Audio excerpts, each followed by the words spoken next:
there are these two young fish swimming along, and they happen to meet an older fish swimming the other way, who nods at them and says, "Morning, boys, how's the water?" And the two young fish swim on for a bit, and then eventually one of them looks over at the other and goes, "What the hell is water?" The point of the fish story is merely that the most obvious, important realities are often the ones that are hardest to see and talk about. Stated as an English sentence, of course, this is just a banal platitude. But the fact is that in the day-to-day trenches of adult existence, banal platitudes can have a life or death importance. The plain fact is that you graduating seniors do not yet have any clue what day in, day out really means. There happen to be whole, large parts of adult American life that nobody talks about in commencement speeches. One such part involves boredom, routine, and petty frustration.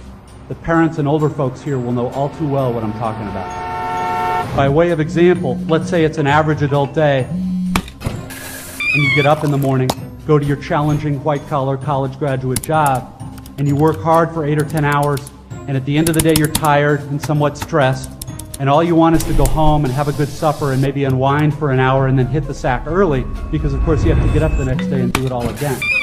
But then you remember there's no food at home. You haven't had time to shop this week because of your challenging job. And so now, after work, you have to get in your car and drive to the supermarket. It's the end of a work day, and the traffic is apt to be very bad. So getting to the store takes way longer than it should. And when you finally get there, the supermarket is very crowded, because of course it's the time of day when all the other people with jobs also try to squeeze in some grocery shopping. But you can't just get in and quickly out. You have to wander all over the huge, overlit store's confusing aisles to find the stuff you want. And you have to maneuver your junky cart through all these other tired, hurried people with carts, etc., cutting stuff out because it's a long ceremony. And eventually, you get all your supper supplies, except now it turns out there aren't enough checkout lanes open, even though it's the end of the day rush. So the checkout line is incredibly long, which is stupid and infuriating, but you can't take your frustration out on the frantic lady working the register, who is overworked at a job whose daily tedium and meaninglessness surpasses the imagination of any of us here at a prestigious college.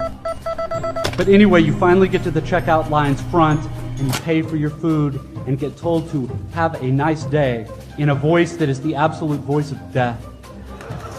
And then you have to take your creepy, flimsy plastic bags of groceries in your cart with the one crazy wheel that pulls maddeningly to the left, all the way out through the crowded, bumpy, littery parking lot, and then you have to drive all the way home through slow, heavy, SUV-intensive rush hour traffic, etc. Everyone here has done this, of course, but it hasn't yet been part of you graduates' actual life routine, day after week, after month, after year. But it will be. And many more dreary, annoying, seemingly meaningless routines besides. But that is not the point. The point is that petty, frustrating crap like this is exactly where the work of choosing is going to come in. Because the traffic jams and crowded aisles and long checkout lines give me time to think. And if I don't make a conscious decision about how to think and what to pay attention to, I'm going to be pissed and miserable every time I have to shop. Because my natural default setting is the certainty that situations like this are really all about me. About my hungriness and my fatigue and my desire to just get home. And it's going to seem for all the world like everybody else is just in my way. And who are all these people in my way? And look at how repulsive most of them are, and how stupid and cow-like and dead-eyed and non-human they seem in the checkout line. Or at how annoying and rude it is that people are talking loudly on cell phones in the middle of the line.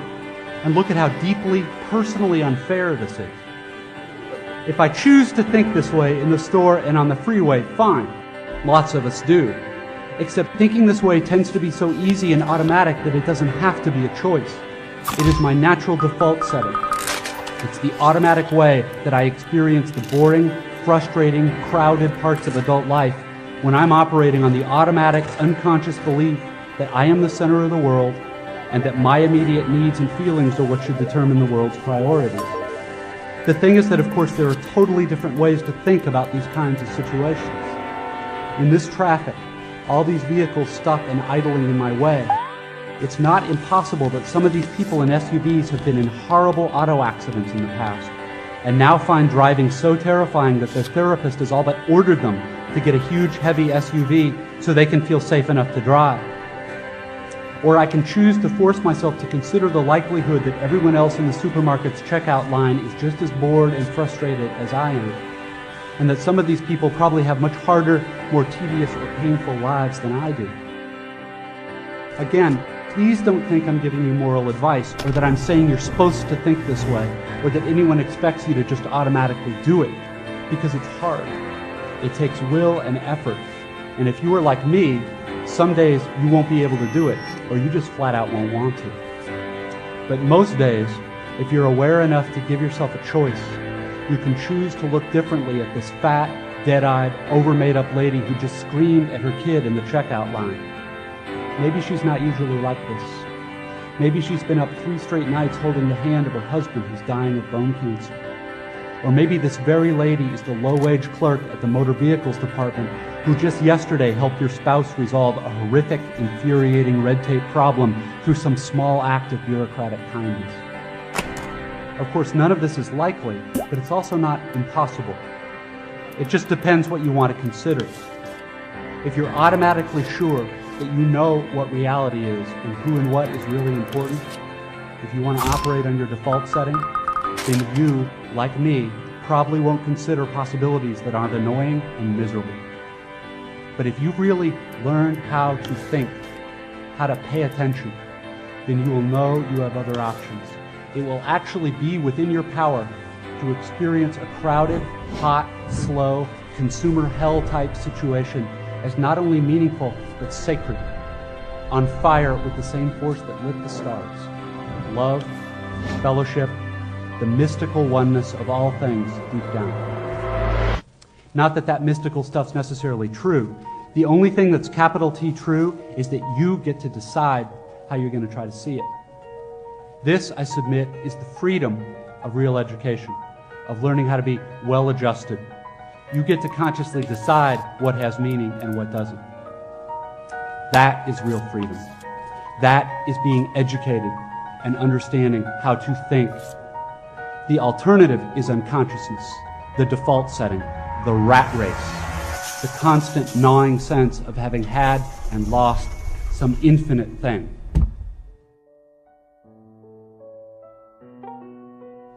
I know that this stuff probably doesn't sound fun and breezy or grandly inspirational the way a commencement speech is supposed to sound.